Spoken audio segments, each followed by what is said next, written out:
بسم اللہ الرحمن الرحیم۔ السلام علیکم۔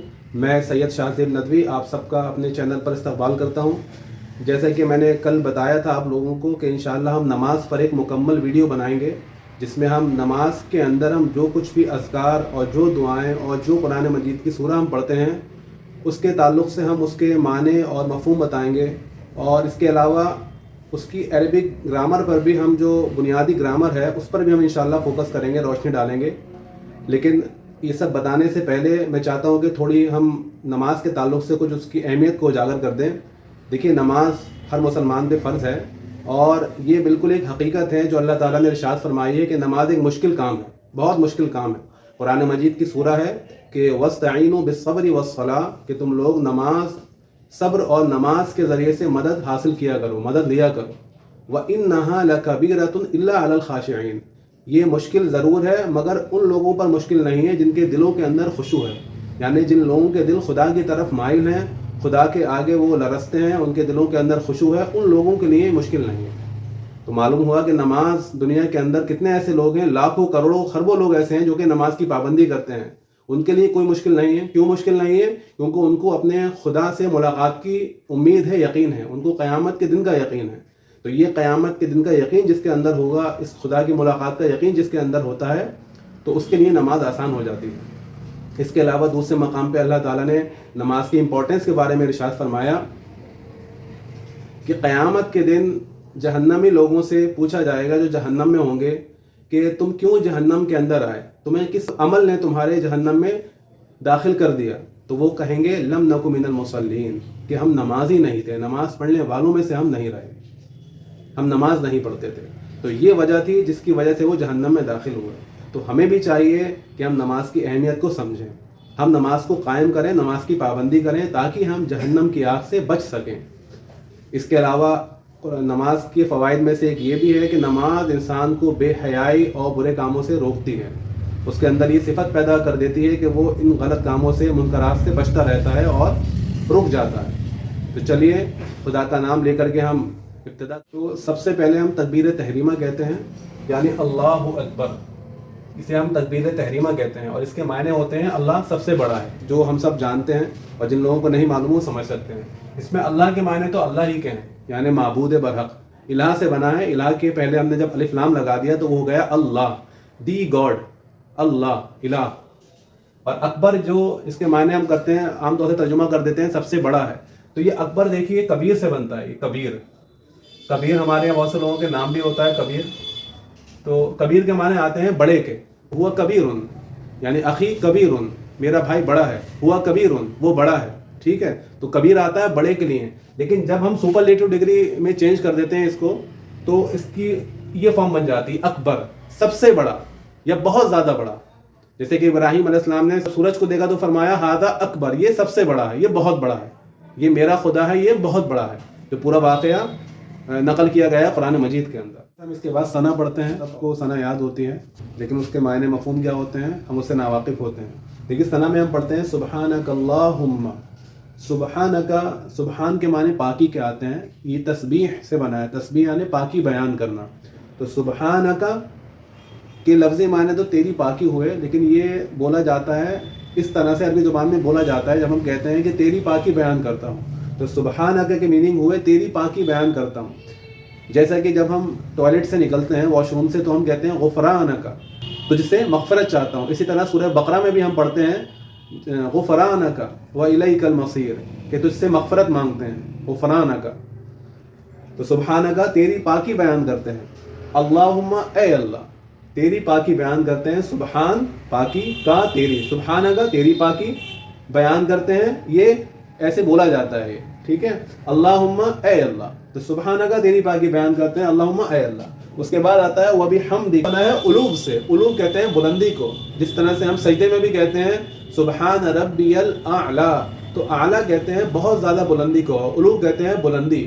علی جو نام ہے وہ بھی اسی مناسبت سے ہم بلندی کو کہتے ہیں علوب، بلندی۔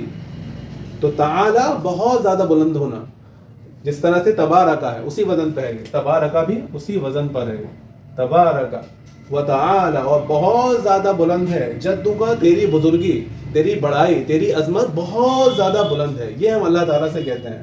وتعالی جدو کا، تیری بزرگی، تیری بڑائی، جدو کے معنی بزرگی کے آتے ہیں اور بڑائی کے آتے ہیں، عظمت کے آتے ہیں، تیری بڑائی، تیری بزرگی بہت زیادہ بلند ہے۔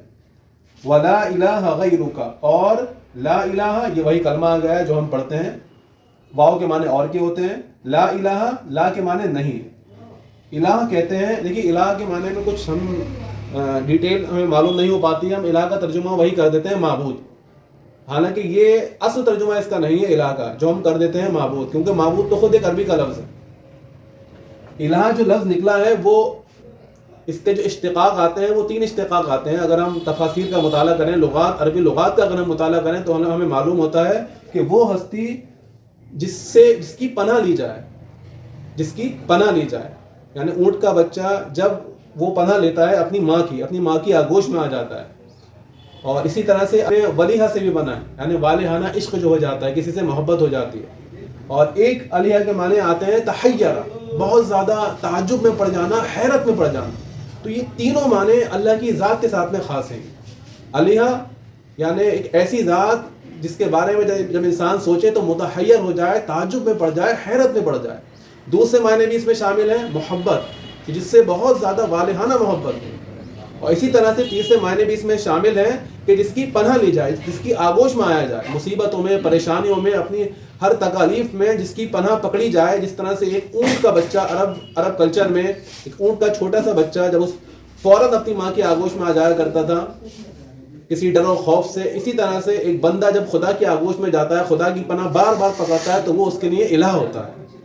ترجمہ اردو میں یہی کر دیتے ہیں ہم، کیونکہ اردو میں اتنی گنجائش نہیں ہے۔ تو ولا الہ، اور نہیں ہے کوئی معبود، کوئی الہ نہیں ہے، کوئی الہ غیرک تیرے سوا۔ اس کے بعد ہم ثنا پڑھنے کے بعد ہم تعوذ پڑھتے ہیں، یعنی عربی میں تعوذ کہتے ہیں خدا سے پناہ مانگنے کو۔ اعوذ باللہ من الشیطان الرجیم، اس میں 4 الفاظ ہیں جس کو ہمیں آج سمجھنا ہے۔ دیکھیے اعوذ کے جو میننگ آتے ہیں وہ پناہ لینے کے آتے ہیں۔ اعوذ میں پناہ میں آتا ہوں، میں پناہ مانگتا ہوں نہیں، میں پناہ میں آتا ہوں۔ باللہ خدا کی، اللہ کی، میں اللہ کی پناہ میں آتا ہوں۔ اعوذ باللہ من الشیطان الرجیم، شیطان رجم کیے ہوئے سے، شیطان دھتکارے ہوئے سے۔ اس میں دیکھیے گرامر کے تعلق سے اگر ہم دیکھیں تو بازر بی اور میم نون زیر من، یہ دونوں ہی عربی زبان میں پری پوزیشن کہلاتے ہیں، حرف جر، حروف جر کہتے ہیں ان کو ہم۔ یہ بھی حرف جر ہے، یہ بھی حرف جر ہے۔ بازر بی کے معنی ساتھ، ذریعے، اور اسی طرح سے اس کے معنی آتے ہیں۔ اس کے علاوہ میم نون زیر من کے معنی آتے ہیں سے، میم نون زیر من سے، جس کو ہم انگلش میں فرام کہتے ہیں۔ تو یہ پری پوزیشن ہے عربی زبان میں۔ اس کا خاصہ یہ ہے کہ جب بھی پری پوزیشن یہ کسی ورڈ پر آتے ہیں عربک لینگویج میں، تو اس ورڈ کو لاسٹ میں زیر دے دیتے ہیں۔ آپ کہیں پر بھی قرآن مجید پڑھ جائیے پورا، یہاں آپ دیکھیے باللہ، تو یہاں پہ دیکھیے زیر آ گیا ہے یہاں پہ۔ اسی طرح من الشیطانی، یہاں پہ دیکھیے نون زیر نہیں آ گیا، یہاں ہم دیکھ رہے ہیں نون زیر نہیں، من الشیطانی، یہ من کی وجہ سے آیا کیونکہ یہ حرف جار ہے اور اس کی وجہ سے زیر آتا ہے۔ ٹھیک ہے، تو اعوذ میں پناہ میں آتا ہوں اللہ کی، من الشیطان شیطان سے، الرجیم دھتکارے ہوئے، یہ الرجیم اس کی صفت ہے، دھتکارا ہوا۔ دیکھیے یہاں پہ شیطان ہم سب کو معلوم ہے یہ شیطان کا صفاتی نام ہے، جو اس کو تب دیا گیا ہے جب اس نے اللہ تعالیٰ کی فرما برداری سے انکار کر دیا کہ نہیں میں آدم علیہ السلام کو سجدہ نہیں کروں گا، جب اس نے ابا کہا اور تکبر کیا اس نے، تو تب سے اس کا نام شیطان پڑا ہے، یعنی سرکش اور آپے سے باہر نکل جانے والا۔ اس طرح سے بہت سے الفاظ قرآن مجید میں بھی آئے ہیں، کہیں شیطان آیا ہے، کہیں طاغوت آیا ہے، تو یہاں پر اس کا نام پڑا شیطان۔ ویسے اس کا نام ابلیس ہے ہم جانتے ہیں، یعنی خدا کی رحمت سے مایوس۔ تو سب سے پہلے جب بھی ہم قرآن مجید پڑھنا شروع کریں، کیونکہ ہم قرآن مجید کی ابتدا کرنے والے ہیں نماز کے اندر، تو ہمیں خدا کی پناہ میں آ جانا چاہیے۔ قرآن مجید میں ہمیں ترغیب دی ہے اللہ تعالیٰ نے، فَإِذَا قَرَأْتَ الْقُرْآنَ، کہ جب تم قرآن مجید پڑھنے کے لیے جاؤ، پڑھنے کا ارادہ کرو، فَاسْتَعِذْ بِاللَّهِ مِنَ الشَّيْطَانِ الرَّجِيمِ، تو تم خدا کی پناہ لے لیا کرو شیطان ملعون سے۔ تو یہ اللہ تعالیٰ نے ہمیں ترغیب دی ہے اس بات کی کہ ہم اعوذ پڑھ لیا کریں۔ اس کے بعد ہم پڑھتے ہیں تسمیہ۔ دیکھیے تسمیہ عربی زبان میں نام رکھنے کو کہتے ہیں، لیکن اصطلاح میں ہم تسمیہ کہتے ہیں بسم اللہ الرحمن الرحیم پڑھنے کو۔ تو اس کے بعد ہمیں خدا کے نام کے ساتھ میں اس کے کلام کو پڑھنا ہے۔ تو بسم اللہ ہی دازے بھی، دیکھیے پھر اسم آ گیا، حرف جار، اللہ کے نام کے ساتھ، الرحمن الرحیم، جو بہت زیادہ رحم کرنے والا، اور رحیم مانے بار بار رحم کرنے والا. یہ ترجمہ میں کیوں کر رہا ہوں دیکھیے، اب گرامر سمجھتے ہیں تھوڑی ہم. یہاں پر دیکھیے الرحمن آیا ہے، بسم اللہ کے معنی بالکل واضح ہیں، ٹھیک ہے، خدا کے نام کے ساتھ، اسم کہتے ہیں نام کو. الرحمن الرحیم دیکھیے رحم سے بنا ہے. یہ رحم کہتے ہیں ماں کے پیٹ کو، جہاں پہ بچہ پرورش پاتا ہے اور کس طرح سے ایک مامتا اور ایک لگاؤ ہو جاتا ہے ماں کو اپنے بچے کے ساتھ میں. تو یہ رحم وہیں سے پھوٹا ہے. یہ دونوں ہی ورڈ جو استعمال ہوئے ہیں اس کا مادہ رحم ہے. تو الرحمن یہ مبالغے کا صیغہ ہے. عربی زبان میں اس طرح کے سینکڑوں صیغے آتے ہیں، رحمان، غضبان، سبحان، قرآن، اسی طرح سے شیطان، یہ سب مبالغے کے صیغے ہیں. قرآن یعنی بہت زیادہ پڑھی جانے والی کتاب، غضبان یعنی بہت زیادہ غصے میں، جوش میں آ جانے والا، بہت زیادہ غصہ کرنے والا، یہ سب مبالغے کے صیغے ہیں. تو الرحمن کے معنی ہوئے بہت زیادہ بے انتہا رحم کرنے والا، مامتا کرنے والا اپنے بندوں پر. یہ کائنات اس نے اپنے رحمان کی صفت ہونے سے پیدا کیا ہے، یعنی اس کی رحمت نے جوش مارا تو یہ کائنات وجود میں آ گئی. اسی طرح سے صرف اس کے رحمت کے اندر جوش ہی نہیں ہے بلکہ مداومت بھی ہے، کنٹینیوٹی بھی ہے. وہ آتی ہے اس لفظ کے اندر الرحیم، یعنی بار بار رحم کرنے والا، مسلسل رحم کرنے والا. اس نے ایک بار کائنات کو اپنے جوش میں، رحمت کے جوش میں پیدا ہی نہیں کر دیا بلکہ مسلسل اپنے بندوں پر وہ رحم کر رہا ہے، جس کی وجہ سے کائنات چل رہی ہے اور جس کی وجہ سے سارا انتظام چل رہا ہے. تو بسم اللہ، خدا کے نام کے ساتھ، اللہ کے نام کے ساتھ. الرحمن جو بہت زیادہ بے انتہا رحم کرنے والا ہے اور بار بار رحم کرنے والا ہے.